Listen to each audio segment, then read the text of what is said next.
My name is Miles Grames, and I'm a geology major. I'm a senior from Petal, Mississippi.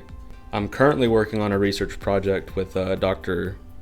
Frank Heitmuller. He's one of the geology professors here at USM. We've been able to use a lot of different resources with the USGS and GIS databases to be able to collect information about that, and then even go out into the field and collect our own samples and be able to make and present on what we found. Geology is a department that we do a lot of camping.